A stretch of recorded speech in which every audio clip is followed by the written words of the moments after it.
Welcome to Grad News! First, we're going to be talking about fashion. In the early 90s, there would be different colors in sweatpants, t-shirts, pants, and also jackets. The most popular clothing colors were used blue, green, orange, yellow, pink, and also patterns inspired by pop art, and mostly by the books. The most common looks for women, which were crop tops, baby doll dresses, which were over leggings and were other feathered jackets and shoulder pads. There were also colored jeans, which were different types of socks, like socks that would scrunch up. There were also lots of different types of accessories. First, there were flowers. Girls would put them in their hair. There were also sunglasses that you could flip open and shut them. And there were also shoes that were weird, funky patterns all over them. And there were also belt bags and hair scrunchies. In the 90s, also men wore bucket hats and snapback hats. They were very popular. They were made from plaid colors like black and also navy blue, but they were with bold colors and Legos. Men also wore gold chains and hoop earrings, sunglasses that were colored in lens, shell necklaces, and different types of wallets. There were many different popular hairstyles in the 90s also. There were belt cuts, then there were messy buns, which you could pull over your hair back into a bun with many different pieces. There were also whips of hair in different. For the men, there was also bowl cuts, curtain haircuts, frosted tips, and also buzz cuts and shaved heads. The Gulf War started in 1990 and ended in 1991. This war started because Iraq was invading Kuwait. The person what made Iraq invade Kuwait came from the name Seven Hislan. The invasion lasted 14 hours and 4,200 Kuwait men were killed in combat. There were some U.S. soldiers what were sent to fight in this war to help out Kuwait for the invasion to stop this war. It was mostly caused because of the oil supplies in the Middle East. Okay, the Oklahoma City bombing on the morning of April 19, 1995. Inside of a vehicle, there was a bomb in Oklahoma City. The bomb was made out of deadly cocktail and diesel fuel, and the other chemicals of the bomb exploded at 9:02 a.m. There was a building that was destroyed because of the bomb. There was 168 deaths taken on this day. FBI agents looked and seen who the van belonged to, and the name was Tim McGraw. Then 2 years later, they found his friend who helped make the bomb. His name was Terry Nichols. 90s hip-hop. On the East Coast, groups like A Tribe Called Quest, De La Soul, and Nas were putting their mark on hip-hop with their new innovative sounds and lyrics, which pulled the audience closer to the songs. Meanwhile, the West Coast gave us gangster rappers like NWA, Dr. Dre, Snoop Dogg, and Tupac. Their awesome storytelling about the street life showed big time. The 90s also saw the emergence of huge stars like the Notorious B.I.G. and Puff Daddy. Their amazing production and pop appeal brought hip-hop to a massive audience. It was just an amazing thing for the youth to listen to. Some of the most notorious hip-hop beef in the 90s were between Tupac and Notorious B.I.G.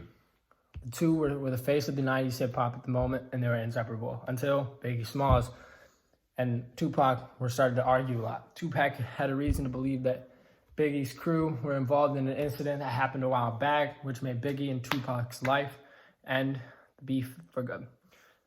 Biggie would end up killing Tupac, and all of that would be a hassle throughout the whole thing.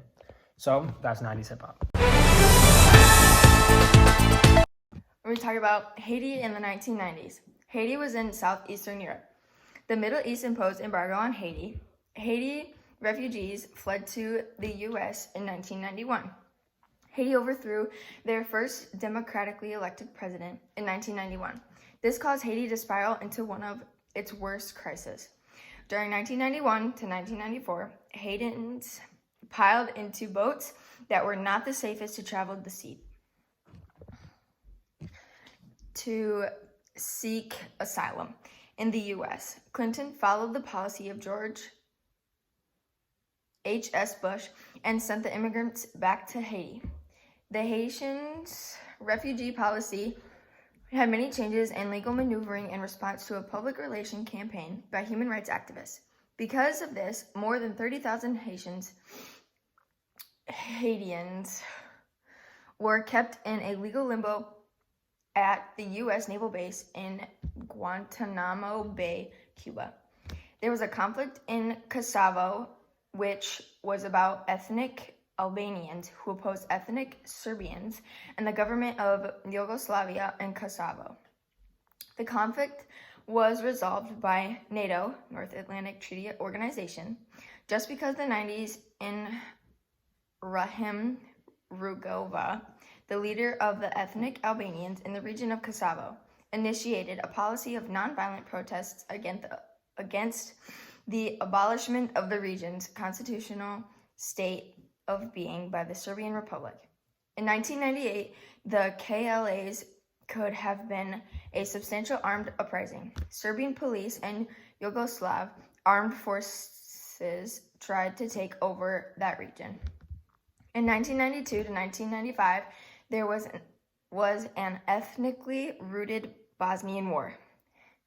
Bosnia was a former republic of Yugoslavia, along with many ethnicities like Bosniaks, Bosnian Muslims, Serbs, and Croats, which is another Bosnian religion. In 1991, it was found that Yugoslav People's Army was being used to send secret messages to Bosnian Serbs from Serbia. Serb Democratic Party then started boycotting the Bosnian presidency meeting. In 1991, they wanted to promote a new division of Bosnia and Herzegovina into ethnic territory. During February and March, the plans that they wanted were rejected many times by each of the three main ethnic parties. There were different timelines and different dates when everything started. First, it started on January 1998 when the reports suffered on Clinton's alleged affair with Lewinsky. On August 1998, it was when Clinton testifies that he did not have a sexual relationship with Lewinsky. Then in September 1998, the Star reporter alleges that Clinton committed perjury. It was when on October 1998 when the White House began the impeachment. Then in December 1998, the White House approved 2 of the articles of impeachment. Then on January 1999, the impeachment trial began in the Senate when in February, Clinton discharged not 1 but 2 impeachment charges. It was January 1998, things went around and TVs were breaking news of President Clinton had an affair with Lewinsky, a White House intern. A man, Star, investigated into the Whitewater land and had been installed, and lots of witnesses been unhelpful. But Lewinsky didn't say anything. Lewinsky was trying to protect Clinton because she was being brought with promises of an employment. So then Starr was sure that Clinton was lying and trying to make it seem like there was no affair, and that he had another lie on his name also. Lots of Americans paid attention on the affair. Starr then sent reports to the House and LGs, and they were impeaching Clinton for lying under oath, abuse of the power, and the justice. The public opinion during and after the scandal was not good to most. The public opinion during and after the impeachment showed that Clinton had a high rating in the process. His job was rated 73% in December 1998 in the White House scandal. Clinton's 5-week trial ended on February 1999 with the state of him and the 2 courts. Now I'm going to talk about the Central Park bombing. Something happened on Saturday, Georgia, Atlanta during the summer. 1 killed 1 person and injured about 100 others, and later someone died of a heart attack. There was a bombing, even though the police thought it was a bombing, was too much in advance. But the bombing happened before the person that said it would happen. But days went past and Richard, who is a security guard at the concert, was in the investigation of the crime. but then more days went on and he was cleared for the bombing and he was not part of it. On January 16, 1997, there was also another bombing explosion in another abandoned clinic in Atlanta. The show blowing with a hole in the building wall, but hours later, there was an ambulance and the police were still working on the scene trying to figure out if there's another bombing, which was by the big trash can. It hurt about 7 people at the scene. There was another bombing 5 days earlier, and the bombing explosion was near the patio area where there were lots of different types of people at the nightclub, which hurt about 5 people that was in the area. Then there was another bombing in the backpack, which was found outside the next explosion, but no one knew what was happening and what was causing it. The homing point between the 1960 and the 1998, there have been bombings going around Atlanta 4 times, killing 2, injured lots of human beings, and the person who showed the bomber is Eric Roberts. Then the FBI had something about waiting others, and it was the FBI teen most wanted. It was showing the picture of the guy who sent them off, which was Eric Roberts, in a drawing just like someone would make if they saw someone they couldn't find. There was also an interview on the case. Also, there was a formal FBI, which was Chris, which headed to the Charlotte's office when the arrest took place. The Y2K bug, short for the year 2000, referred to the widespread computer programming issue leading up to the year 2000. Many older computer systems used 2 digits to represent the year instead of 4, meaning they were unprepared for the date to switch from 1999 to 2000. There were major concerns that this coding accident could have caused system crashes and widespread disruptions when the clock struck midnight on January 1st, 2000. Possible impacts ranged from banking errors to power failures. It sparked a global effort to vote and update software across industries. As the new year approached, the Y2K fears escalated into a frenzy with people stocking up on supplies in case of an emergency. However, when the ball dropped on New Year's Eve 1999, the dreaded Y2K bug turned out to be relatively harmless thanks to the work done beforehand. While some minor glitches occurred, making sure the Y2K bug was nothing more of an actual crisis. TWA Flight 800 on July 17th, 1996, TWA Flight 800, a Boeing 747 headed from New York to Paris, exploded and crashed in the Atlantic Ocean shortly after takeoff. The tragic incident resulted in the deaths of all 230 people on board. The cause of the explosion sparked an extensive 4-year investigation by the NTSB and the FBI. Initially, theories ranged from a missile strike to a bomb, but the official conclusion determined likely that there was an explosion in one of the aircraft's fuel tanks, potentially sparked by a damaging wire. However, this finding remained controversial, with some claiming a cover-up or doubting the official explanation. The disaster led to new regulations requiring aircraft to have inerting systems and fuel tanks to reduce explosions and reduce the lives that could be lost on flight. The ozone layer is a gas that protects life. Chlorofluorocarbons are what breaks down the ozone layer. They are also known as CFCs. The Kyoto Protocol was an international treaty that was to reduce emissions of gases from factories and power plants that would benefit global warming. This was named the most significant environmental treaty. This protocol would be taking care of gases like carbon dioxide, methane, nitrous oxide, perfluorocarbons, hydrofluorocarbons, and sulfur hexafluoride.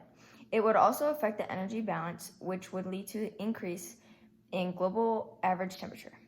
The long-term effects of global warming would cause the sea level to rise around the world, which would cause some island states to be washed out. Along with that would cause floods and droughts and increased risk of extinction. The countries that ended up with the Kyoto Protocol after it was changed a little bit were asked to report periodically how the emissions were.